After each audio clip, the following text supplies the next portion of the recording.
A Bronx community gathered Sunday to pay its final respects to perished loved ones, a week after a fire filled a high-rise apartment building with thick, suffocating smoke that killed 17 people, including 8 children.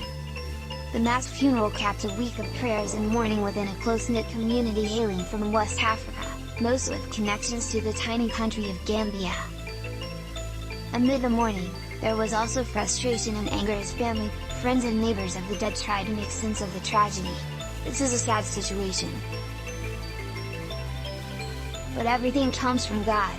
Tragedies always happen, we just thank Allah that we can all come together, said Haji Dukuray, the uncle of Haja Dukuray, who died with 3 of her children and her husband.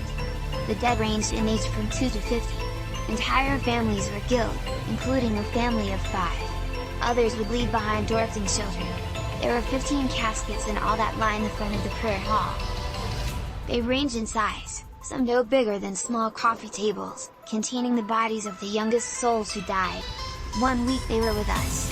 Now they are gone, said Musa Kabba, the imam at the Masjid-Ur-Rahmah mosque, where many of the deceased had prayed. Earlier in the week, burial services were held for 2 children at a mosque in Harlem.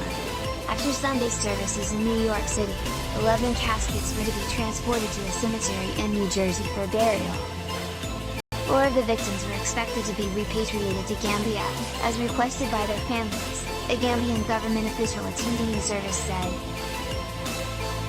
All week, family members have been anxious to lay their loved ones to rest to honor Islamic tradition, which calls for burial as soon after death as possible. But complications over identifying the victims delayed their release to funeral homes. All of the dead collapsed and died after being overcome by smoke while trying to descend down the stairway, which acted as a flue for the heavy smoke.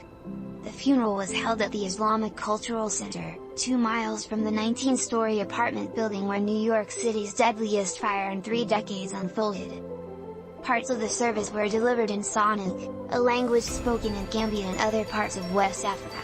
Hundreds filled the mosque and many hundreds more filled tents outside or huddled in the cold to pay their respects. The services were beamed onto jumbo screens outside and in other rooms of the mosque. Because of the magnitude of the tragedy, funeral organizers insisted on a public funeral to bring attention to the plight of immigrant families across New York City. There's outcry. There's injustice.